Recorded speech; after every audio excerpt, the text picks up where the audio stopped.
How's it going, everybody?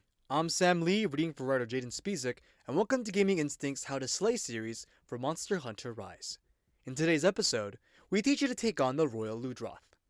In the 3-star quest, Spongy Oasis, hunters are tasked with tracking down and defeating royalty.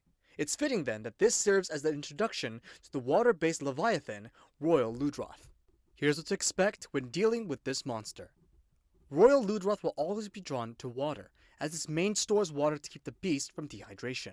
Bearing this information in mind, make sure you grab a stink mink and use it to lure Ludroth away from sources of water, which enhance Ludroth's attacks. As Royal Ludroth relies on side rolls and rushing attacks, be prepared to roll, run, and jump out of harm's way. To give us an edge in the battles to come, let's go over the monster's weaknesses. Royal Ludroth has an innate weakness to fire, with lesser vulnerability to ice, dragon, and electricity. If you're planning on using ailments on Royal Ludroth, we recommend relying on Blast and Fire Blight. Any other ailment will not be helpful during the fight.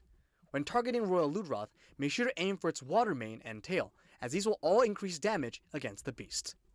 Now, let's go over the monster's attack patterns and what to watch out for. Royal Ludroth is a bit different from the other monsters we have discussed about to date. Most of the monsters discussed have telegraphed their attack patterns and special moves. Royal Ludroth, on the other hand, employs physical attacks that are more random in nature. Royal Ludroth will charge and perform a leaping charge if you are directly in front of it. However, if behind Royal Ludroth, you will succumb to its tail swipe. If you and your fellow hunters decide to attack on all sides, be prepared for Royal Ludroth to roll and spin its way to freedom. The best advice we can give here is to treat this fight like a bullfight. Take your time to evade and strike only when the moment is right. But before we move on, one special move we would like to absolutely mention are the monster's water bombs. Royal Ludroth has 2 variations of the water bomb attack. The first type of water bomb will be shot in front of Royal Ludroth and is easy to evade by sidestepping.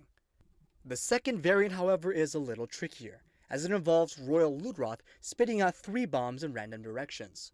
Keep an eye on Royal Ludroth's mouth as you can see which direction the water bombs are going and avoid them accordingly. The bombs inflict water blight, which will slow down stamina recovery, but you can use a nullberry to counter this. Finally, let's go over weapon strategy with range versus melee. Range players will have an easier time fighting Royal Ludroth as its physical attacks are mostly kept to a close range. That being said, Royal Ludroth will shoot its water bombs at you often. If you're hit, Royal Ludroth will lunge and trap you at close range. To counteract this, make sure to pick up an extra wire bug so you can zip out of the way. As stated earlier, melee hunters will want to take a more cautious approach, watching and waiting to strike. We found that Royal Ludroth's rolling attacks is rather unpredictable. It will switch directions on a dime with no real tell. If you are a melee hunter, you should pack an extra wire bug and several traps, as these will help you get some extra free hits in while the monster is stunned. And that's all for this installment of Gaming Instinct's How to Slay for Monster Hunter Rise. To see more guides and how-tos, make sure to subscribe.